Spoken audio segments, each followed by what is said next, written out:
Are you curious about bodies, pleasure, and possibilities? And what about curious about what others are up to on the planet when it comes to pleasure, sex, and play? Have you considered what pleasure can do for your life, your body, and your bank account? Do you know something magical, delightful, and out of this world orgasmic is not only possible for you, but totally available to you? If you're ready to be the magical, sexual, sexy beast you know you can be, and you just need the tools to get there, you're in the right place. Now, here's the host of The Pleasure Zone, sensual movement artist, relationship and sex alchemist, Milica Jelenic. Welcome, my sweet pleasure seekers. We are in March 14th. I think there's like a special name for this day. It's like, it has something to do with like the month after Valentine, and I can't remember it, but I do remember doing a show about it like 5 or 6 years ago, specifically because this is a special day. So enjoy the specialness of today. It's, I think, a day that's celebrated by people who are not in couples or something like that. And for everyone, this show, it's called Steak and Blowjob Day, right? That's what it is.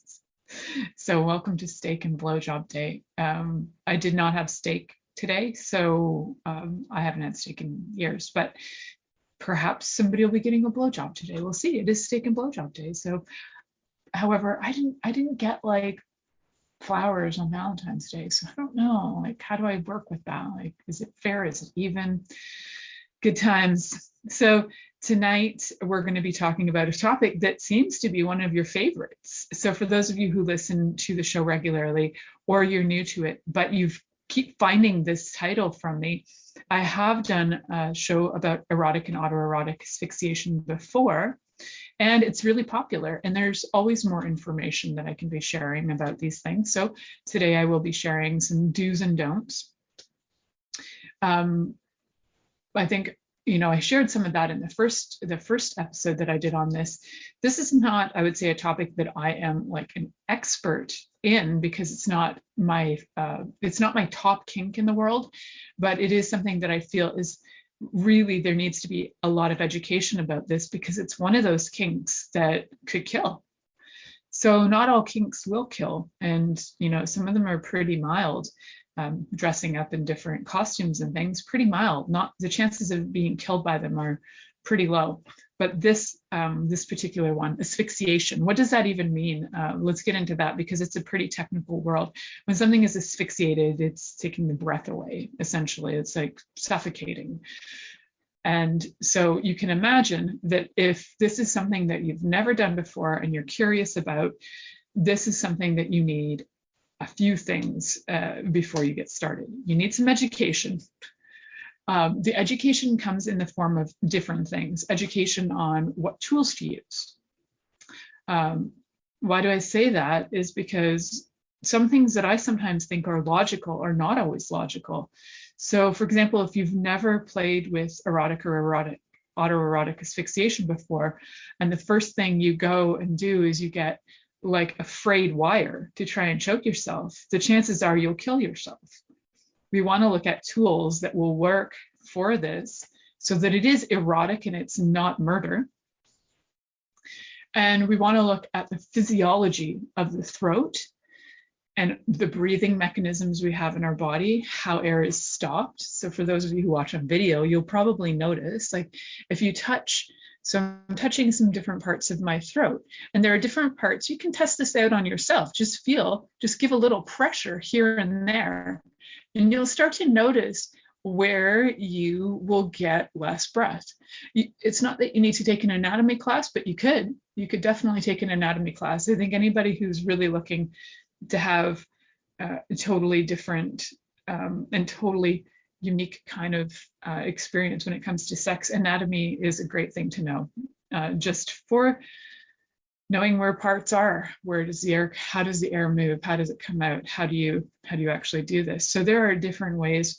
Most asphyxiation is directed towards the nose and the throat area, although I do know that it's possible to take somebody's breath away too by punching them in the abdomen. You can also break their spleen doing that. There are some cautious things around that as well.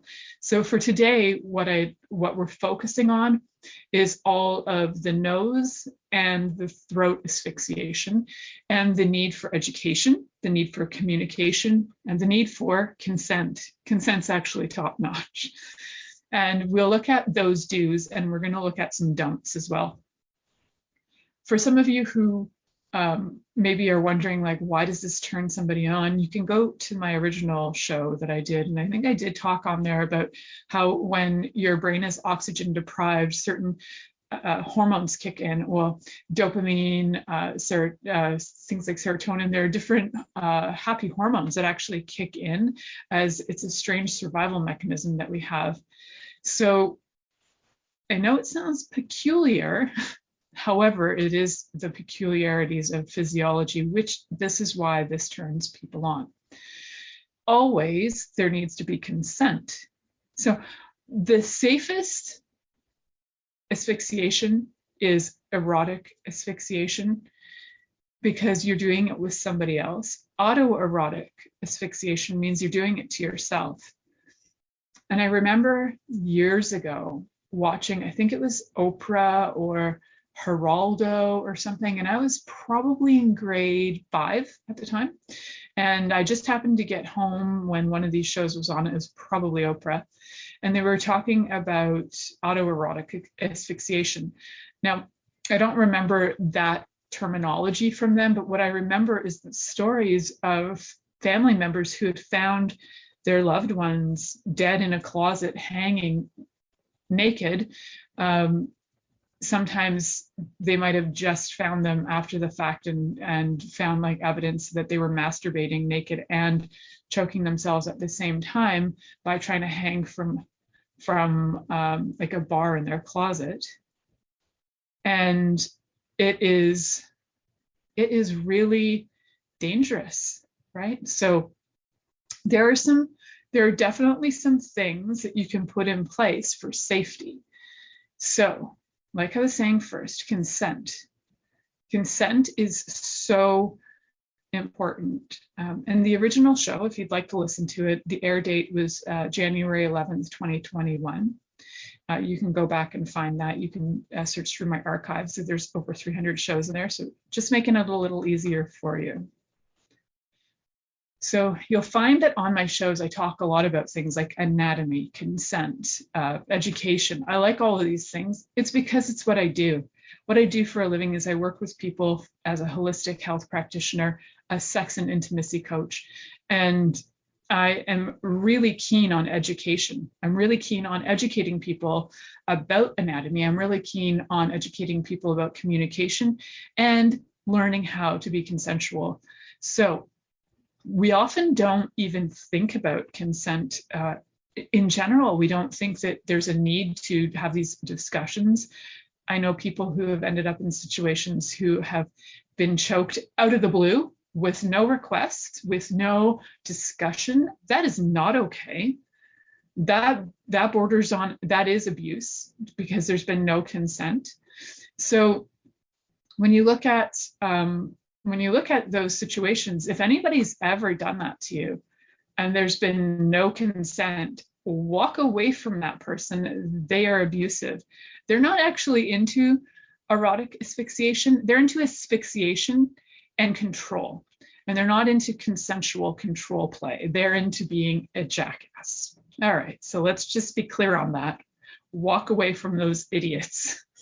There are men idiots like that. There are women idiots like that. There are people who identify differently gender-wise that are they're non-binary gender identifications as well, and all indications and identifications in between.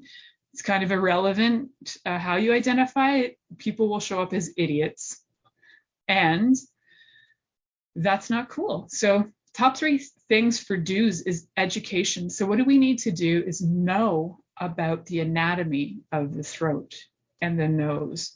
And if you're holding somebody's nose here, like if you're holding their nose on both sides and they still have access to breathing through their mouth, they'll still feel a little bit safe.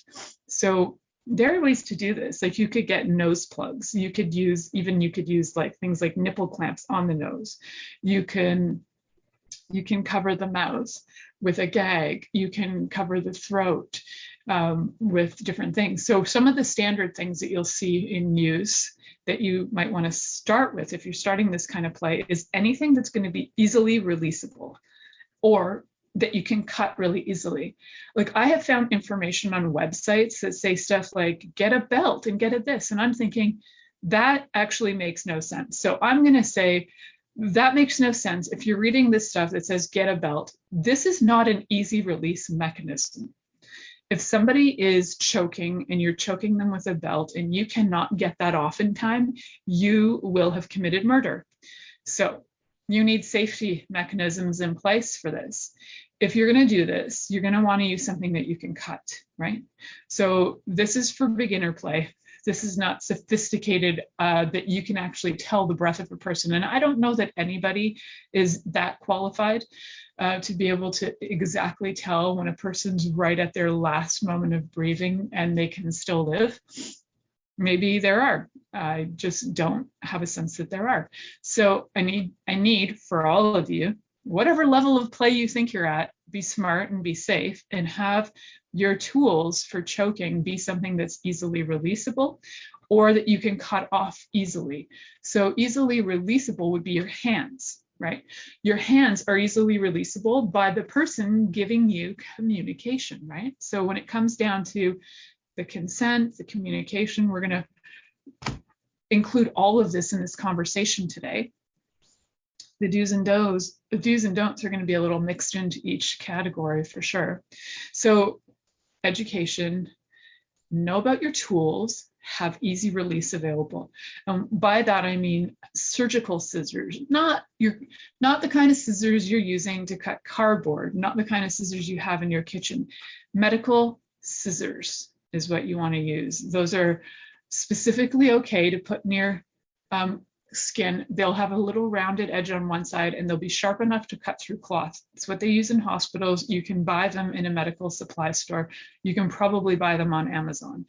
You want medical scissors for cutting cloth, for cutting off different things like they're not the same scissors that you would necessarily cut sutures with. They might be, but you want ones that have one side that's a rounded edge so that you can slide it under clothes without cutting the person, especially if it's near their neck. You don't need to be cutting anything near their neck. So we're going to have easy release mechanisms. Hands is number one. That's a super easy release mechanism, right? Another easy release mechanism is using something that you can just put down and lift off. And one of those easy ways would be something like a silk scarf or a silk tie, but you're not wrapping it around the neck. You're just placing it on and around the neck. And the person can actually control this. As I'm saying this, I can actually visualize how a person can control this. If they have their body so that they're actually pressing into it on their own, then the person receiving the asphyxiation can actually control how much pressure is going on to the tie. And in terms of the way that they can move into it, right? So you can do that lying down. The person's lying down and they can just lift their body a little bit, like lift their head into it. And or they could do it standing up against a wall and they can move into it while the other person holds a tie or something that like a soft rope. So there are options which are relatively safe in the hands that you can use too. I'm saying relatively safe because this is one of the most dangerous types of kink out there. There are ones that are dangerous as well, but this is highly dangerous in terms of like life, how you could actually die. This is one of the top ones you could actually die from during sex play. That having sex in cars too while driving is pretty unsafe as well. So I'm all about safety. I'm all about using your brains here and pleasure. I'm all for pleasure. And if asphyxiation and auto asphyxiation turn you on, I'm all for that. I just want you to be smart, play wisely, and enjoy yourself so that you can live for another day. Can you imagine that? Live for another day, play for another day, have a little bit more fun and discovery, right? So education, learn about the anatomy. Feel your own neck. Feel where things in your neck. You can feel where the pressure starts to get that asphyxiation feeling. I also encourage you to learn breathing techniques if you're into this, so that you can hold your breath for longer. You can do it on your own as well, so that you can learn to control your breath. I don't think that the person that I do my breath control work would probably be so keen for me to like use their technique in this way. But we'll just say that there are breath hold techniques that you can work with. You can time yourself and see how long you can hold your breath for. You do some belly breathing in and out. And then you do that for about 30 seconds. You get a little bit woozy in a way. You get a little bit, for lack of a better word, you might feel a little oxygenated in the brain, a little high, and then you hold your breath. And when you hold your breath, you can go extreme, like plugging your nose, covering your mouth to make it a little bit more challenging. You can put your face in a bowl of water too if you want, so you can get like a sensation of that as well, of what is it like not to breathe. You can train your body to be able to handle it for longer, and that's helpful. And I would suggest too, if you have a cell phone or something where you can set up an alarm that goes off in about 30 seconds, especially if you're new at this, you want it to go off to give you a reminder in case you have started to drift a bit. You want something that'll give you a noise that'll wake you up, and or hold something in your hand that when if you really are starting to go, you'll drop it and that noise will wake you up as well. That is helpful for two things. That's helpful for autoerotic asphyxiation and erotic asphyxiation. When you're with somebody, if you have something that you're holding on to, say a bell or something with a noise, that when it drops, that person hears it, because if you're being choked or whatever, using a key word like red, you can't say it because you're being choked. So you need another way to do that. So holding something, sometimes holding something up can work, but more than likely dropping something on the ground will make a bigger noise and alarm the person so that they know that that is red. Okay, so get some safety nets in place. We're talking about education, communication, and consent for erotic and autoerotic asphyxiation, the do's and don'ts, here on Inspired Choices Network on the Pleasure Zone, and we'll be right back after this commercial. Are you secretly a voyeur, wondering what's going on in other people's sex lives? What if now is the time for a totally different sexual evolution? Are you interested in people who are pioneers of different sexual and pleasurable practices? Lean in now with Milica Jelenic, where she will entice you and your body to know your own pleasure zone. On the Pleasure Zone radio show with sensual movement artist Milica Jelenic, you'll receive tools, inspiration, and a foundation to allow yourself to receive more in your sex life, and quite possibly other areas of your life as well. Listen for the Pleasure Zone with Milica every Monday at 8 p.m. Eastern Time, 7 p.m. Central Time, 6 p.m. Mountain Time, and 5 p.m. Pacific Time on InspiredChoicesNetwork.com.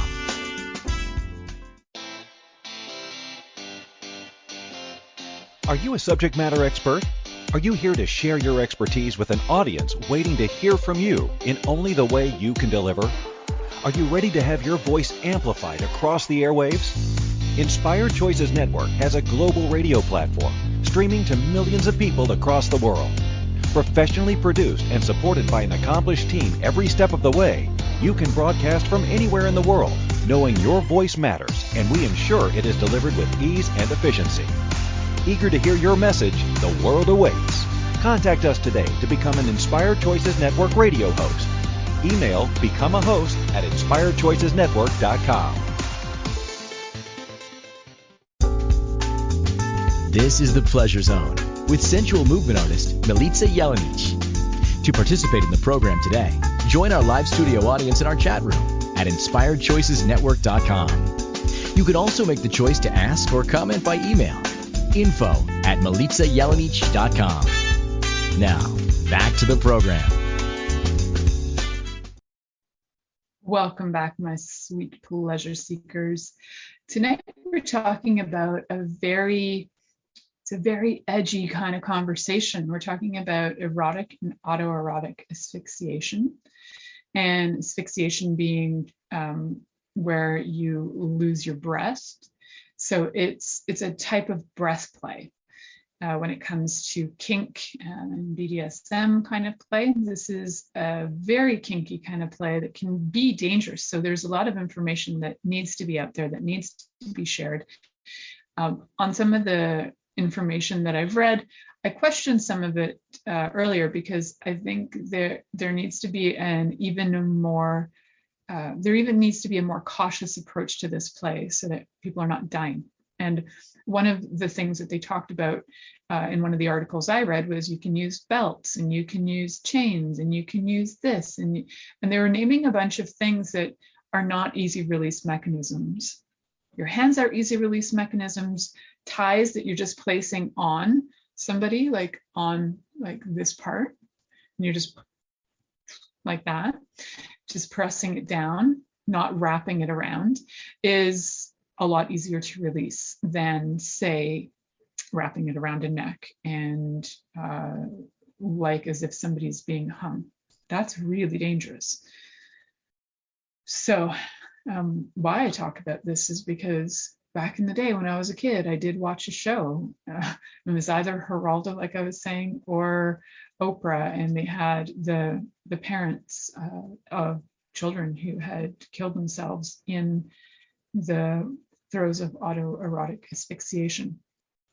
And I think it kind of haunted me for the rest of my life, the thought that this could happen. And, you know, when it comes to autoerotic asphyxiation, you're doing it to yourself. It is more dangerous because you don't have somebody there to assist you. So there are some things that need to be in place, especially for you and yourself. And one of the things, learning how to actually do breath hold techniques. So you can learn how to hold your breath longer so that you practice with that first. You can learn how to hold your breath and not even have to choke yourself, and your body will naturally come back to a breathing state at some point. And you will be able to get to the place where you can hold your breath for like 4.5, 5 minutes, but it's all self-controlled. It's not hanging yourself from a rope to try and get that same level of rush that goes on. So for a lot of people who are watching this or listening to this, you might be thinking like, what is the attraction? The thing is, what is the attraction to anything? So everybody has their own kind of thing that turns them on. And the reason why I do these shows is so we can get education out there and information out there. And for people who are interested in it, they need to know that not everybody is. And because not everybody is interested in it, that if you have a partner who is interested in it and they thrust it on you without you knowing, you got to know that that is non-consensual. All types of play, every type of play requires, even vanilla play, requires conversation first. I can't stress that enough, because even in vanilla play, somebody just throws themselves on you and starts penetrating you without your consent, and you're resisting it and you're saying no. That would be a violation to your body, right? That would be called rape. So always consent. Always. Consent comes through communication. Verbal communication is probably the best way to go. I actually know people who are even more dedicated than that, and they actually have like written contracts and agreements and things. To me, when you are doing this kind of level of play, like erotic and autoerotic asphyxiation play, mostly erotic, because unless you're having a contract with yourself, which I suppose you could do, erotic asphyxiation, any kind of play like this could be really useful to have consent in advance. You can actually write your own forms. If you don't have a form and you would like one, you can message me. Through my coaching course, we were given different consent forms for different kinds of play, and I'm happy to share that with you. So if you need a form, let me know. You'll need to message me privately through my website, milicajelenic.com, and I'm happy to send you that information. So back to the play. back to the education. So we talked about in education that we need to educate about a few things. We need to educate about anatomy. We need to educate about the different tools that you can use, the safety mechanisms that you need in place, like having something that the person who's being asphyxiated could drop to make a noise, that they could bang on to make a noise, that they could, different ways that you're going to get the attention of the person that's doing the choking. All right, so you need to be able to get their attention, be able to get them to stop when it needs to be, and they need to be super present. They can't be drunk. I would not in a million years do this with somebody who is drunk or high, ever. You need somebody who's sober and present, because otherwise they're not going to be able to stop themselves necessarily. They could be so drunk to the point where they don't even hear you or notice what you're saying. They could be so high that they're drifting and not aware of you. So presence is important so that you are aware of the communication.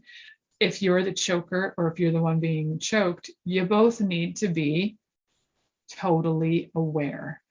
All right. I know that sounds really logical. However, when it comes to a lot of this kind of play, it's so extreme for people. They sometimes think, I'm going to have to get drunk for this, or I'm going to have to get high for this. I say, no effing way. Do not go there. Be as aware and as alert as you can be, because this is your life that you're taking into your own hands. So presence comes with a clear mind. It comes with a clear body. And the more you can have that, the better. Yeah, I probably just got a whole bunch of people mad for me saying that. Ooh, what's wrong with the drugs? Well, you're not present, and that's just a fact. So you're high. That's why they call it high, because you're not here. You're high. You're somewhere else. I've done drugs. I know. I'm not talking from being a judgmental hoe right now. I'm talking from experience, and I know that, being high is not going to get you present. So we're going to get you into presence, and we're going to get you into absolute, definitely know the anatomy, definitely know your tools. And I would test them out. Like if you have a cloth or a tie you're using, you want to check your scissors on that in case you are wrapping it around somebody's neck, because maybe that's what they asked for. Test the end piece of it and see if your scissors can cut it. You want to test these things in advance. You don't want to be like in that moment trying to get it off of somebody and you can't because you never even checked to see if your scissors work. You want to check all this stuff. You want to test your materials first. You can check on yourself too. Like you can put cloth on your own neck and test that too and see how it feels. Is it scratchy? Is it uncomfortable? Maybe people want it scratchy too. So it depends on the sensation they're looking for. Again, you don't want anything frayed. You don't want anything with frayed metal. I would stay away from metal completely because it's incredibly hard to get off of somebody, especially if you're doing chains. Putting chains around their neck is going to be really hard to get off. Even if you have a lock and a key, you are not guaranteed to be able to get that off that person unless you've got like metal like cutters, and that would not necessarily be the easiest thing to do. That is some extreme level of asphyxiation play, erotic asphyxiation play, that I do not recommend. If you're listening to this show, then the chances are you are not at that kind of like level of play, because this is just not the audience I pull in. So this is usually for first timers, experimenting people checking out things, people looking for more play, more education, more information. When we talk about consent, consent comes in different ways. Verbal agreements in like before the play even happens. There's that. You need to have all these things like this conversation going on in advance. Like, so, hey, you can be like, hey, so like, would you like me to choke you right when you're about to come? And if they're like, yeah, sure. So then you just make sure you have the tools in place. You can have them right there, wherever it is that you are getting your action on. You can have them within arm's reach so that you can get them. And also whatever the item is that the person could drop or say hit against the wall so you can get attention, or like tap you with, would be helpful, because sometimes also you can get erotic asphyxiation to the level where the person's even tied up as well and being choked. So you definitely need something if their hands are bound, then, or if their legs are bound, and if they're completely bound, that's a whole other level of play on top of choking. You absolutely have to have something where they can give you the signal to stop. So in martial arts, we always tap out, like that's gone too far. But if you've never done martial arts, you might not know the tap out signal, and it's not that obvious sometimes either. So you need to have something that will probably make noise, or that you can make noise with. That's what I would recommend. So, all right, so we're talking about erotic and autoerotic asphyxiation do's and don'ts here on the Pleasure Zone. And when we come back, we'll be talking a little bit more about some of the communication that you can have, the ways to have consent with this. And we're going to look at a few other things around this topic. So join us again. We'll be right back here on Inspired Choices Network. Are you secretly a voyeur, wondering what's going on in other people's sex lives? What if now is the time for a totally different sexual evolution? Are you interested in people who are pioneers of different sexual and pleasurable practices? Lean in now with Milica Jelenic, where she will entice you and your body to know your own pleasure zone. On the Pleasure Zone radio show with sensual movement artist Milica Jelenic, you'll receive tools, inspiration, and a foundation to allow yourself to receive more in your sex life, and quite possibly other areas of your life as well. Listen for the Pleasure Zone with Milica every Monday at 8 p.m. Eastern Time, 7 p.m. Central Time, 6 p.m. Mountain Time, and 5 p.m. Pacific Time on InspiredChoicesNetwork.com.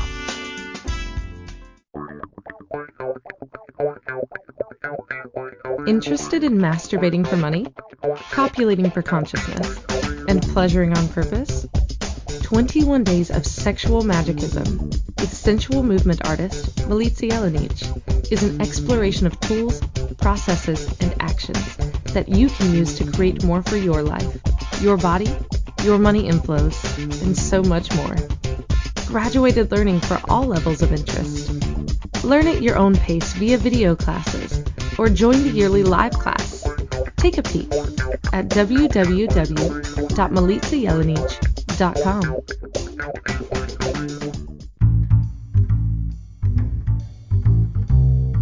How wonderful would it be to carry your favorite Inspired Choices Network host with you throughout your day?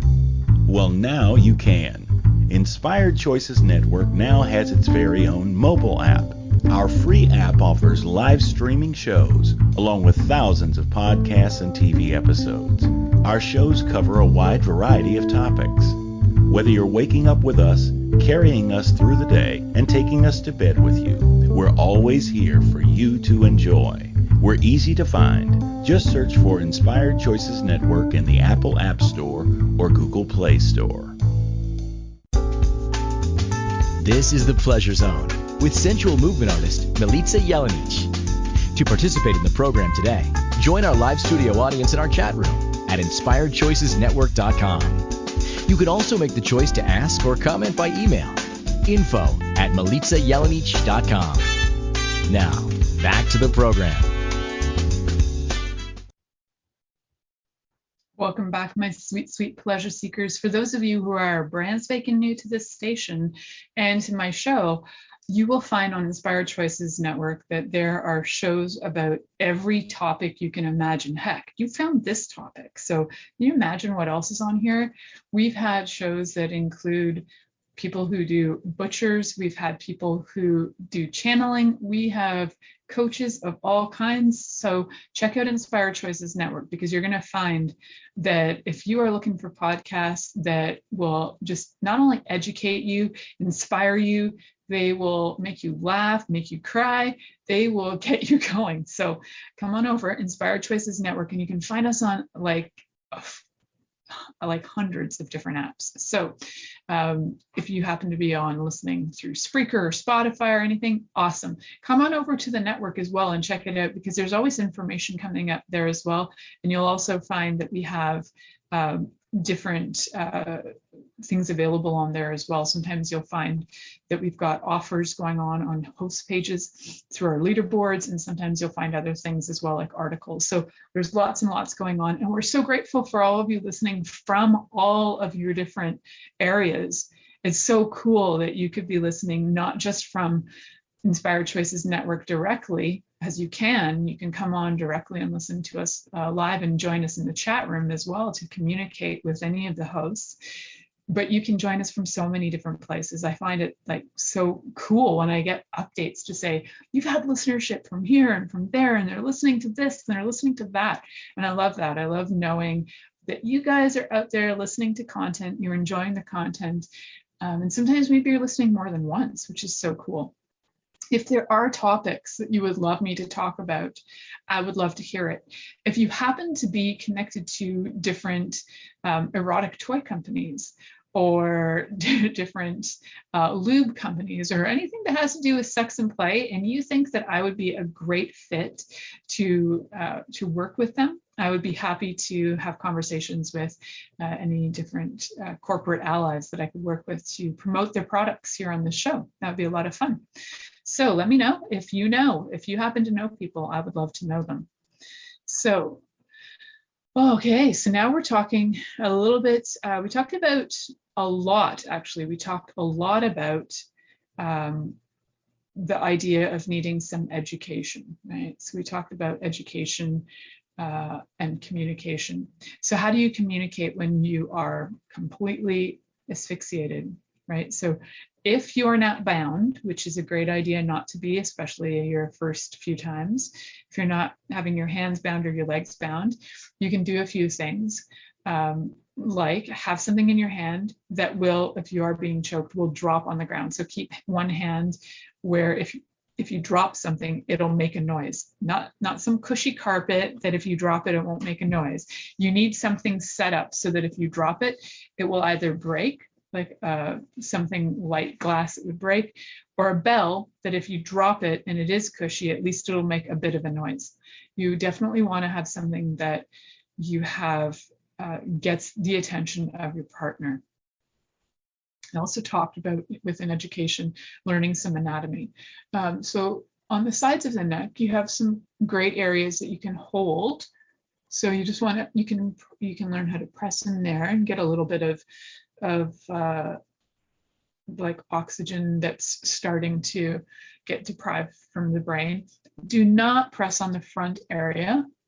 You know, you can get, there are some areas here you can get into, but right in this very center, that can actually kill a person. And right in here, right between the clavicles, just above where your clavicles meet, right above that, you might have a little divot like I do. Right in that area is actually like a kill place. So in martial arts, if that is one area that I learned as a kill spot. So you don't want to choke anybody in there. Super freaking dangerous. I know, I actually had somebody try that on me once, but I'm here, I'm still here. So there you go. And that was not an erotic agreement, and it was not in training either. That was a full out strange experience. All right. So yes, thank goodness. So when we're looking at these things, communication is key, right? So in this case, the communication happens before the actual asphyxiation happens. The communication will include a conversation. It'll include a conversation about a few things. One of the things might be like, how long would you like me to hold my hands on you for? And for some people, when it's first at new. It could even just be touch it, because you know what? We all have a heck of a lot of auto responses for survival. And if you just go for it with no consent, no information, that person is going to want to kill you back. That's probably an auto response, I would think, because I had that auto response. It's like, you're trying to kill me, that's not going to happen.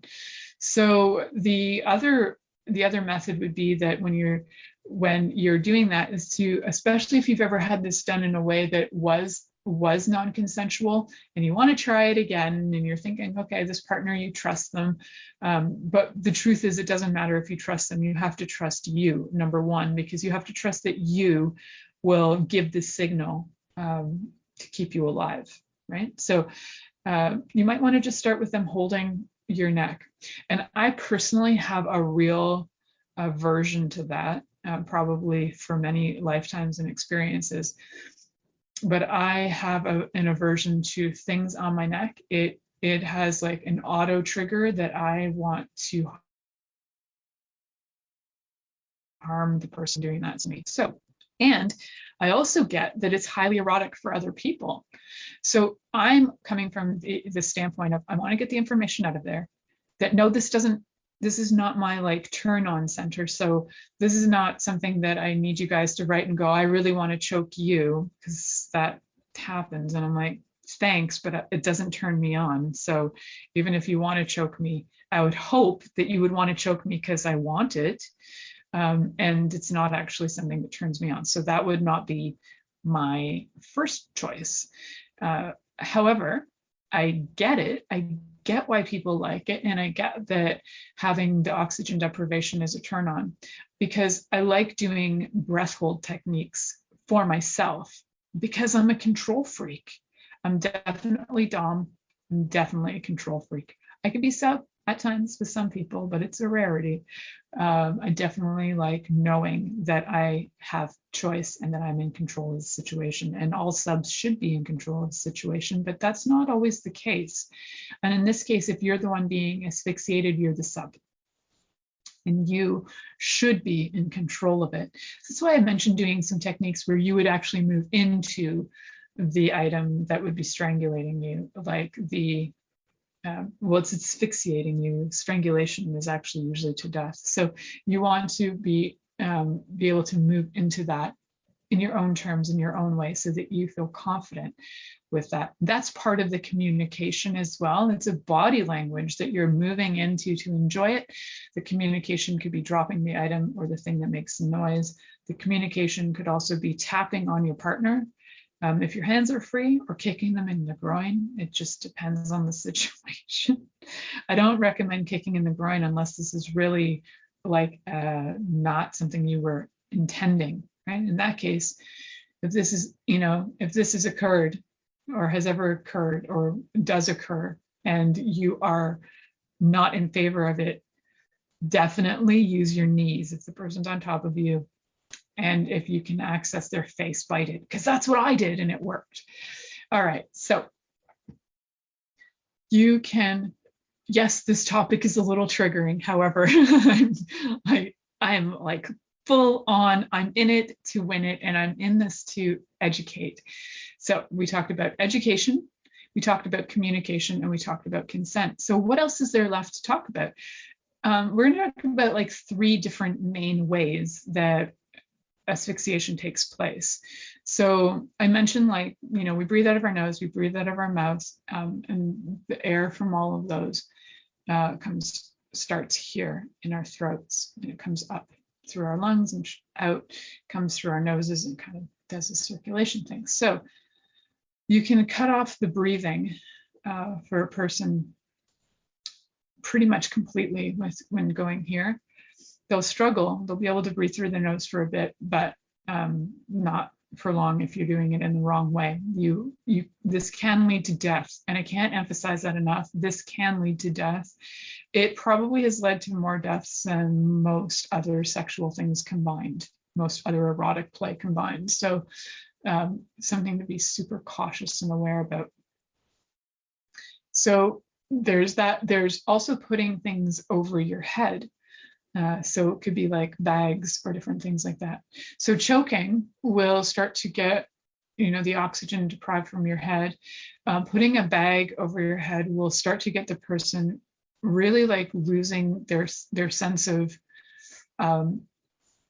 like they get woozy. They'll get like, it's in a different way. So they'll probably lose oxygen faster if there's a bag involved or a pillow over the face involved.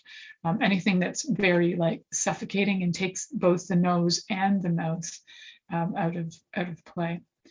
So I don't know if you've ever watched old movies where they go to hang the person. They've often put a bag over the head first, then tie it up.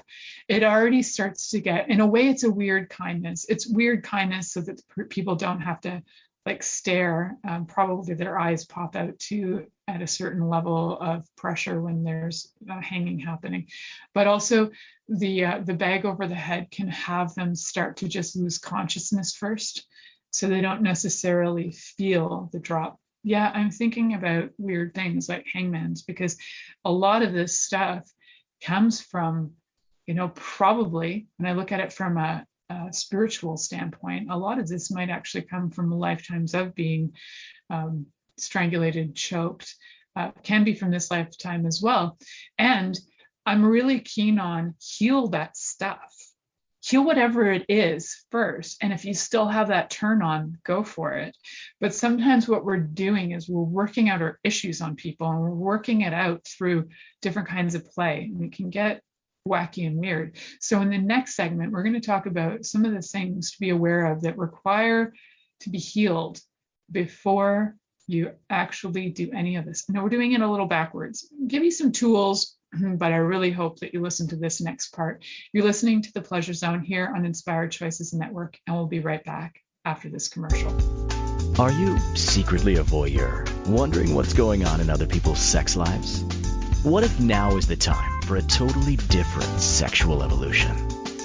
Are you interested in people who are pioneers of different sexual and pleasurable practices? Lean in now with Milica Jelenic, where she will entice you and your body to know your own pleasure zone. On the Pleasure Zone radio show with sensual movement artist Milica Jelenic, you'll receive tools, inspiration, and a foundation to allow yourself to receive more in your sex life, and quite possibly other areas of your life as well.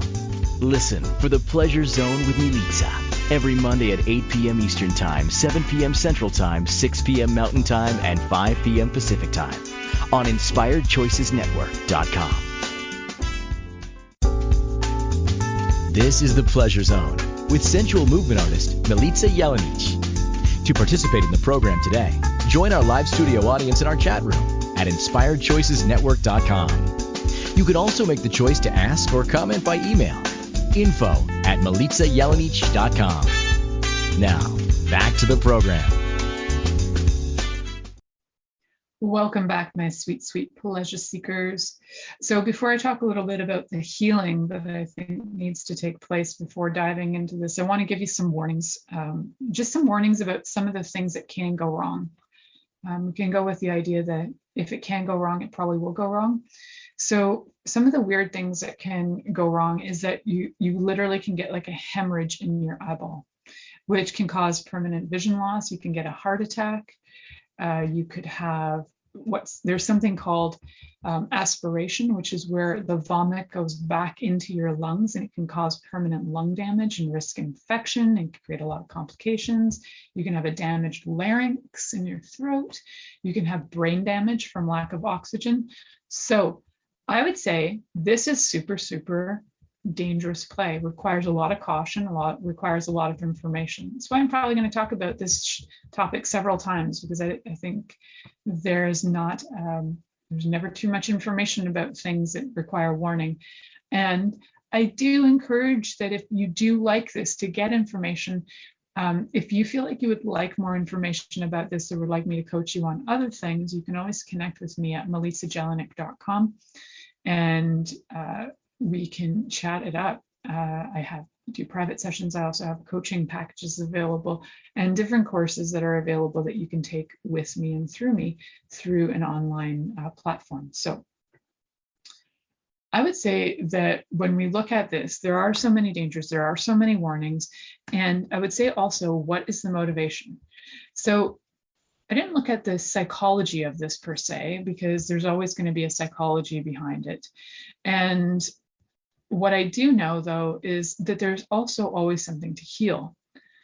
So when we talk about what is it that's going on for you that has you either desire being asphyxiated or asphyxiating somebody else, what's going on?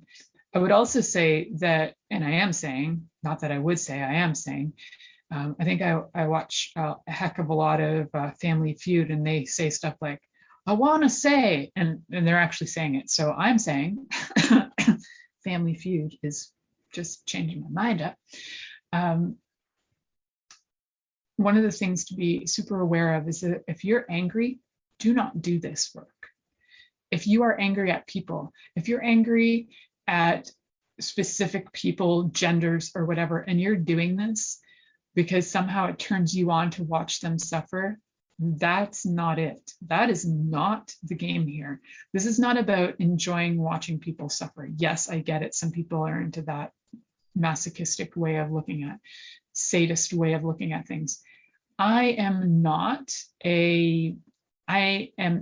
for that, because the suffering, unless the person truly enjoys the suffering and you've had the conversation about this and you've communicated about it and you have a written agreement, I would go that far with that kind of level of play to have a written agreement. I wouldn't do it. But look at your motivation. What turns you on about this? Who are you angry at? Get some of that stuff out of your system.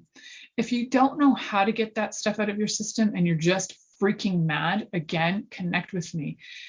It's one of my greatest pleasures is to facilitate people through their emotional stuff and figure out, like, where did this come from? Why am I having this? Like, what is motivating me? I love working with people to get through that so that they can come from a place where if you are choosing this play, it's fully for your partner, the person receiving asphyxiation, the erotic asphyxiation, that they are receiving pleasure through it, not that you are deriving some kind of sadistic pleasure for watching them suffer. Because if you're really into that, there's something going on. It might be deeper than lifetimes, it might be deeper than this lifetime, it might be deeper than psychological, it might be biochemical, you might have something going on. So yeah, there can be, I mean, there is crazy stuff in the world, so that can happen.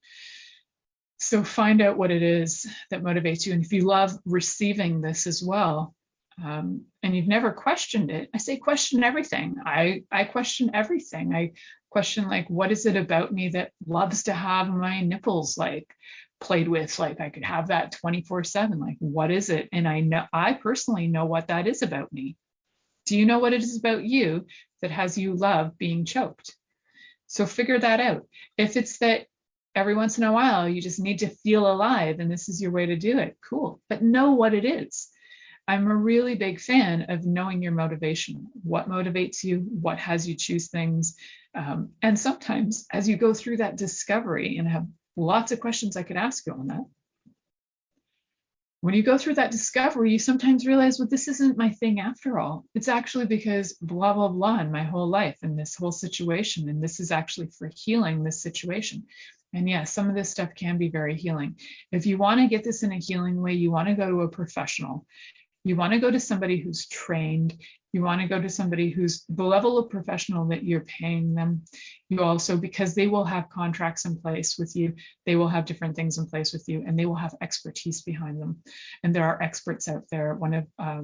Not all experts will be doing the same kind of level of play because they might not agree to engaging in that way, but you can find experts who will do that. So definitely, this is the kind of play that requires heck of a lot of information, a heck of a lot of presence. So that drugs and alcohol saying, shoot that out the window, and be sober, so stone cold sober, and so stone cold present that you would notice if the tiniest hair on your leg moved. That's the kind of presence you need when you're doing this kind of play that could actually take somebody's life. And on top of that, I want you to just really, like, even if you've been listening to this show just today and you're like, oh, that brought up some issues, write them down. Write them down. And if you're not really sure what to do with what this brought up for you, you can always send them to me through my website. You can send me an email through milicajelenic.com. You can click on there, send me an email, and go like, all this stuff came up after your show. And if you'd like some hints and tools, I'm happy to do that. Thank you for listening to The Pleasure Zone with sensual movement artist Milica Jelenic. The Pleasure Zone returns next Monday at 8 p.m. Eastern, 7 p.m. Central, 6 p.m. Mountain, and 5 p.m. Pacific on InspiredChoicesNetwork.com. We hope you'll join us. Until then, have the best week of your life by choosing to be turned on and tuned in to your body.